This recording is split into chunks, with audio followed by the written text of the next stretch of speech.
Iconic and dynamic lady.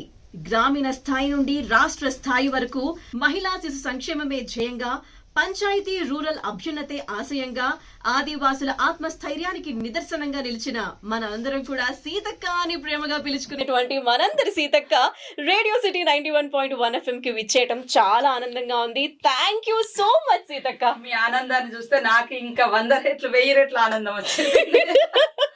ధన్యవాదాలు నన్ను మీ radio city 91.1 కు పిలిచినందుకు. Thank you. మొట్టమొదటిసారిగా సీతక్క అన్న నామకరణం ఎవరు చేశారో నేను తెలుసుకోలేదు.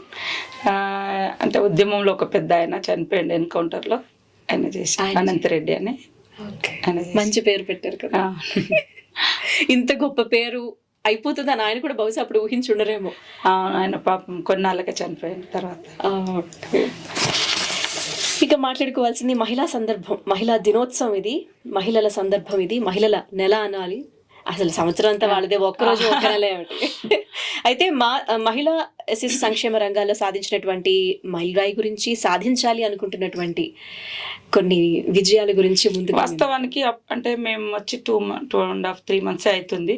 ఇప్పుడిప్పుడే కొంచెం ఒక్కొక్క అడుగు స్టార్ట్ చేసినాము. ఈ మధ్య కాలంలో సీఎం రేవంత్ రెడ్డి గారు కూడా మా మహిళా శిశు సంక్షేమ శాఖతో రివ్యూ కూడా పెట్టుకోవడం జరిగింది. దాంట్లో మేము కొన్ని అమ్మాయిలకు సంబంధించినటువంటి డెసిషన్స్ కూడా వారి దృష్టికి తీసుకెళ్ళినప్పుడు వారు పాజిటివ్గా రియాక్ట్ అయ్యారు. స్కూళ్ళల్లో శానిటరీ ప్యాడ్స్కి సంబంధించి కానీ, తర్వాత అంటే చిన్న పిల్లలకు ఓన్లీ అంగన్వాడీలలో ఫీడింగే కాకుండా నర్సరీ నుంచి ఎడ్యుకేషన్ లాగా ఇవ్వడం కానీ ఇట్లాంటి, తర్వాత ఈ భద్రతకు సంబంధించినటువంటి ఒక యాప్ కూడా రేపు పోలీస్ శాఖ వారితో కలిసి ఓపెన్ చేస్తున్నటువంటి ఇవన్నీ కూడా ఉన్నాయి. దానికంటే మెయిన్గా సీఎం గారి యొక్క ప్రథమ లక్ష్యము, డిప్యూటీ సీఎం గారు కానీ సీఎం గారు అందరూ మేము అనుకున్నది ఏంటంటే మహిళల్ని ముందు రంగంలోకి రావాలంటే వాళ్ళని ఆర్థికంగా బలోపేతం చేయాలి, వాళ్ళకి ఆర్థిక స్వతంత్రత ఉండాలి, వాళ్ళకు ఆర్థికంగా స్వయం నిర్ణయాధికారం కూడా ఉండాలి. ఉంటే వాళ్ళు ఇంట్లో జరగాల్సినటువంటి నిర్ణయాలలో కానీ, బయట పిల్లల ఎడ్యుకేషన్కి సంబంధించి కానీ, లేదా ఒక ఇండిపెండెంట్గా ఎదగడానికి కానీ వాళ్ళకు ఒక స్కోప్ ఉంటుంది.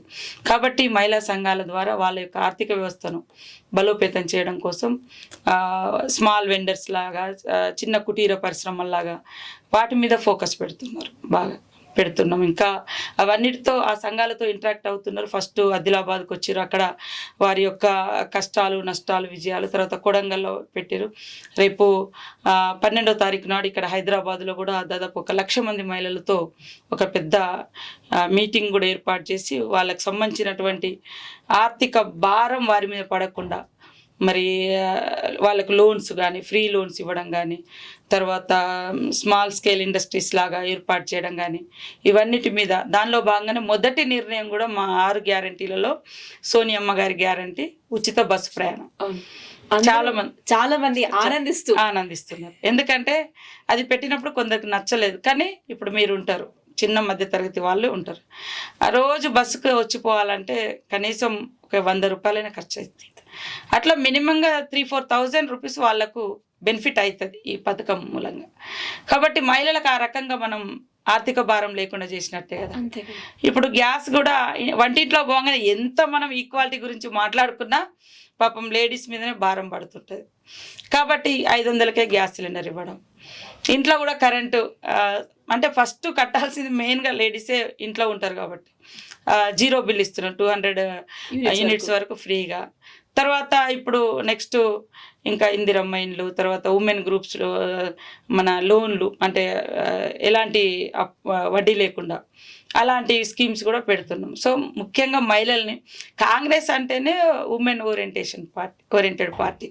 మీకు తెలుసు ఇందిరాగాంధీ గారు ఆమె ప్రధానిగా ఉన్నారు, తర్వాత సోనియమ్మ వచ్చిన తర్వాత యూపీఏ చైర్పర్సన్గా మరి మొట్టమొదట ఒక మహిళను రాష్ట్రపతిగా చేసినటువంటి పరిస్థితి, స్పీకర్గా మీరా కుమార్ని చేశారు, ఇక్కడ హోమ్ మినిస్టర్గా ఉమ్మడి ఆంధ్రప్రదేశ్లో ఇచ్చినటువంటి పరిస్థితి. సో ఇట్లాంటివన్నీ దృష్టిలో పెట్టుకొని మాకు అవకాశం దొరికినంత వరకు రాజకీయ రంగంలో, ఆర్థిక రంగంలో, సామాజికంగా వాళ్ళను ముందుకు తీసుకెళ్లడమే లక్ష్యంగా పనిచేయాలని.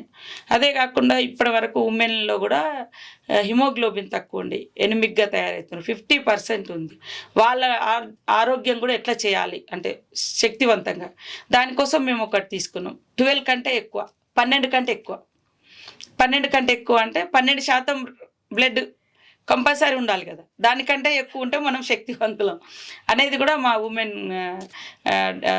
డెవలప్మెంట్ నుంచి, ఉమెన్ వెల్ఫేర్ నుంచి ఈ యొక్క స్కీమ్ని కూడా తీసుకొస్తున్నాం. 12 కంటే ఎక్కువ, ఎందుకంటే ఎనిమిక్గా అయిపోయి డెలివరీ టైమ్స్లో కానీ వేరే వేరే టైంలో చనిపోతున్నారు. రక్తహీనతతో కూడినటువంటి జబ్బులు ఎక్కువ వస్తున్నాయి. కాబట్టి ఆ రక్తహీనత రాకుండానే మనం వాళ్ళకి ఎట్లాంటి పౌష్టికాహారం ఇవ్వాలి, దాని మీద అవేర్నెస్ ఎట్లా ఇవ్వాలి, దానికోసమని మేము మొన్ననే ఒక పోస్టర్ కూడా లాంచింగ్ చేయడం జరిగింది. 12 కంటే ఎక్కువ, 12 కంటే ఎక్కువ. చాలా బాగుంది, 12 కంటే ఎక్కువ. ఇక తెలంగాణలో మా సీతక్క మనసుకి బాగా నచ్చిన ఏదైనా ఒక ప్లేస్ గురించి చెప్పమంటే?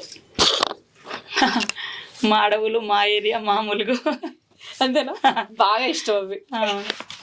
మరి మీకు బాగా నచ్చిన పుస్తకం, నలుగురికి ఇది చదవండి చాలా బాగుంటుంది అని చెప్పాలి అంటే? నేను ఒక బుక్ చదివిన, ఒకటి అమెరికా అవతరణ కోసం అది డి బ్రౌన్ అని రాసిండు ఆయన.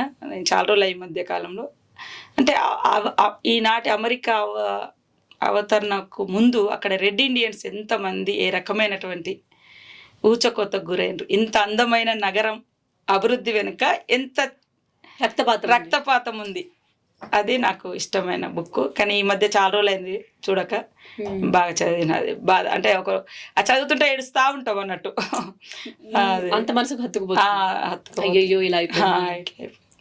మరి మీరు జీవితంలో బాగా నమ్మే ఒక సూత్రం? కష్టాన్ని నమ్ముకొని ఎదగడం.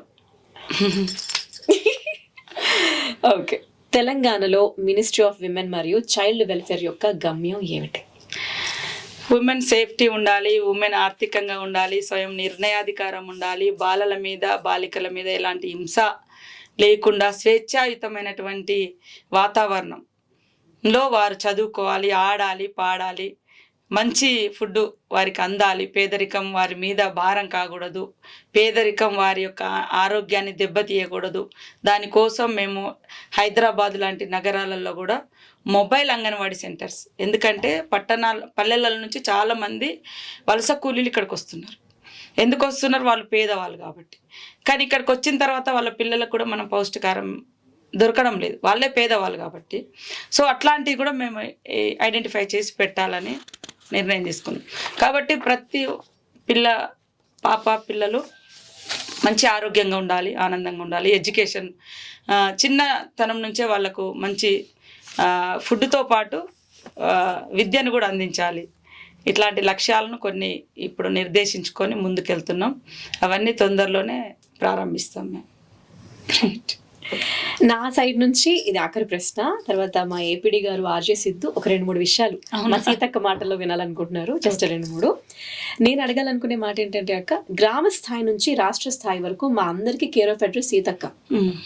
ఎవరికి ఏ ప్రాబ్లం అన్నా కూడా మా సీతక్క ఉంది కదా అని అంటున్నారు. ఎన్నో సమస్యలు మనసు విప్పి చెప్పుకుంటున్నారు. ఎక్కడెక్కడి నుంచో వస్తున్నారు సీతక్క కోసం.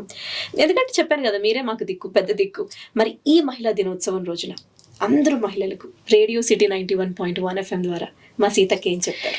రాష్ట్రంలో, తెలంగాణ రాష్ట్రంలో ఉన్నటువంటి మహిళలకు, అదేవిధంగా జాతీయ అంతర్జాతీయ స్థాయిలో అంటే ప్రపంచవ్యాప్తంగా ఉన్నటువంటి మహిళలందరికీ కూడా అంతర్జాతీయ మహిళా దినోత్సవ శుభాకాంక్షలను తెలియజేస్తూ, ఈ మహిళా దినోత్సవం రావడానికి కూడా ఎంతోమంది శ్రామిక మహిళల యొక్క పోరాటము చరిత్ర ఉంది. కాబట్టి వారి యొక్క పోరాటం కూడా మహిళలకు సమానత్వం ఉండాలి, సమాన పనికి సమాన వేతనం రావాలి, మంచి గుర్తింపు ఉండాలనే ఉద్దేశంతో పోరాటం చేయడం మూలంగానే ఈ అంతర్జాతీయ మహిళా దినోత్సవం అనేది ఐక్యరాజ్య సమితి గుర్తించినటువంటి పరిస్థితి. ఇప్పటికీ కూడా మనం ఇంకా అంతర్జాతీయ దినోత్సవం అంటే ఒక పోరాట దినం. నా దృష్టిలో మనం సాధించిన విజయాలను, సాధించాల్సినటువంటి హక్కుల గురించి చర్చించుకోవాల్సినటువంటి డే ఇది వాస్తవానికి. కానీ దాన్ని కొంతమంది రకరకాలుగా, సరే ఏది చేసినా వాళ్ళ జీవితంలో వాళ్ళు ఏదైనా గొప్ప సాధించి ఉంటే దాన్ని ఇన్స్పిరేషన్గా, ఒక స్ఫూర్తిగా ఇతరులకు ఇవ్వడం, ఇంకా చేయాల్సింది ఏమైనా ఉంటే కూడా డిస్కస్ చేసి ఆ పాయింట్స్ను మనము రేపు ఈ ఇయర్లో మనం ఇవి సాధించాలి అనే లక్ష్యాలను నిర్దేశించుకోవడం, అదేవిధంగా సాధించినటువంటి వాటిని స్ఫూర్తిగా నెక్స్ట్ జనరేషన్కు మనం ఇవ్వడం.